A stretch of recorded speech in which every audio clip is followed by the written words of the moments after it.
حضرت سلیمان علیہ السلام کے زمانے میں شیاطین آسمان کی طرف چڑھتے تھے اور فرشتوں کی باتیں چوری چھپے سن لیا کرتے تھے۔ یہ باتیں فرشتوں کے درمیان لوگوں کے حالات کے بارے میں ہوتی تھی، جیسے کسی شخص کی موت، رزق کی تقسیم اور دیگر غیبی امور۔ شیاطین یہ باتیں سن کر نیچے اترتے اور بنی اسرائیل کے کاہنوں اور جادوگروں کو یہ خبریں پہنچاتے۔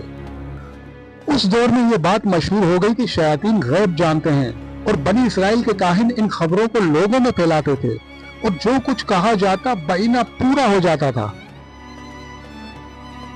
اسی وجہ سے لوگوں کا ان باتوں پر ایمان اللہ کی نازل کردہ کتاب زبور پر ایمان سے بھی زیادہ ہو گیا تھا، یہاں تک کہ لوگوں نے زبور کو چھوڑ دیا اور شیطان کی باتوں کو اختیار کر لیا۔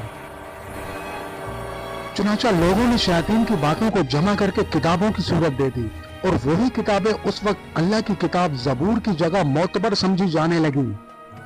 جب یہ خبر حضرت سلیمان علیہ السلام تک پہنچی کہ شیاطین آسمان پر جا کر فرشتوں کی باتیں سنتے ہیں اور لوگ یہ سمجھنے لگے ہیں کہ شیاطین غیب جانتے ہیں، حضرت سلیمان علیہ السلام اس پر سخت غضبناک ہوئے اور شیاطین کو اس عمل پر سخت سزا دی۔ حضرت سلیمان علیہ السلام نے اپنے لشکر کو حکم دیا کہ وہ شیاطین کی لکھی ہوئی تمام کتابیں جمع کریں۔ انہوں نے ان کتابوں کو ایک صندوق میں رکھ کر حضرت سلیمان علیہ السلام کے تخت کے نیچے دفن کر دیا۔ پھر حضرت سلیمان علیہ السلام نے لوگوں سے فرمایا، جو کوئی یہ کہے کہ شیاطین غیب جانتے ہیں، میں اس کی گردن اڑا دوں گا، اور شیاطین کو خبردار کیا کہ اگر کوئی بھی اس صندوق کے قریب گیا وہ جل کر راکھ ہو جائے گا۔ اسی وجہ سے شیاطین کے دلوں میں حضرت سلیمان علیہ السلام کے خلاف شدید بغض، حسد اور غصہ پیدا ہو گیا، کیونکہ اللہ نے حضرت سلیمان علیہ السلام کو ایک عظیم راز اور طاقت عطا فرمائی تھی، جس سے وہ جنات اور شیاطین کو مسخر کرتے، ان پر حکومت کرتے اور انہیں سزا دیتے تھے۔ شیاطین حضرت سلیمان علیہ السلام کی اطاعت تو کرتے تھے، مگر ان کی نبوت پر ایمان نہیں رکھتے تھے۔ وہ صرف اس خوف سے اطاعت کرتے تھے کہ حضرت سلیمان علیہ السلام انہیں قید یا عذاب دے سکتے ہیں۔ وقت گزرتا گیا، لوگ اور کاہن شیاطین کی باتیں بھولتے چلے گئے، یہاں تک کہ حضرت سلیمان علیہ السلام کا وصال ہو گیا۔ ان کے انتقال کے کئی سال بعد اور نسلوں کے بدلنے کے ساتھ وہ علماء بھی کم ہوتے گئے جو جانتے تھے کہ کتابیں تخت کے نیچے دفن ہیں۔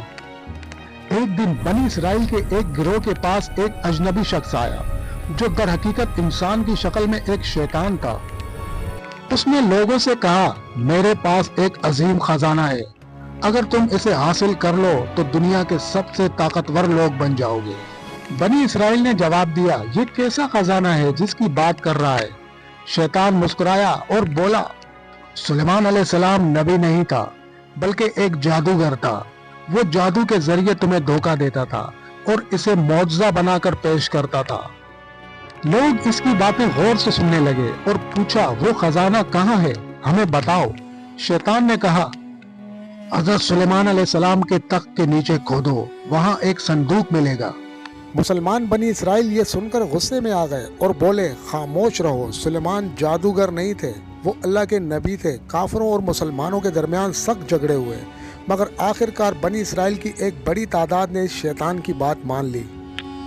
وہ سب حضرت سلیمان علیہ السلام کے تخت کے پاس پہنچے۔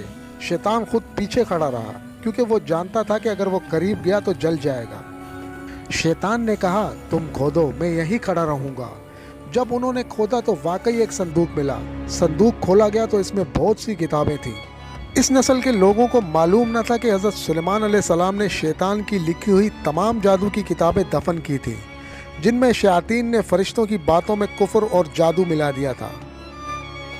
شیطان نے موقع پا کر کہا، یہی وہ کتابیں ہیں جن کے ذریعے سلیمان جنات، شیاطین، پرندوں اور ہواؤں کو مسخر کرتا تھا۔ وہ نبی نہیں بلکہ جادوگر تھا، نعوذ باللہ۔ یہ کہہ کر شیطان ان کی آنکھوں کے سامنے اڑ گیا۔ اس کے بعد بنی اسرائیل نے جادو سیکھنا شروع کر دیا اور جادو ہر جگہ پھیل گیا، یہاں تک کہ ہر گھر میں جادو عام ہو گیا۔ جبکہ قرآن پاک کی سورہ بقرہ میں اللہ تعالیٰ فرماتے ہیں کہ سلیمان نے کفر نہیں کیا بلکہ شیاطین نے کفر کیا جو لوگوں کو جادو سکھاتے تھے۔ یعنی اللہ تعالیٰ نے اس کا رد کیا کہ سلیمان علیہ السلام کوئی جادوگر تھے۔ قرآن میں ایسا کہیں نہیں ہے کہ جادو کی شروعات سلیمان علیہ السلام کے دور سے ہوئی۔ یعنی جس جادو کا الزام یہ لوگ سلیمان علیہ السلام کے اوپر لگایا کرتے تھے، اسی کفر یا جادو پر یہ لوگ خود مبتلا ہو گئے۔ اصل میں سلیمان علیہ السلام کے دور سے پہلے موسیٰ علیہ السلام کے دور میں بھی جادو تھا۔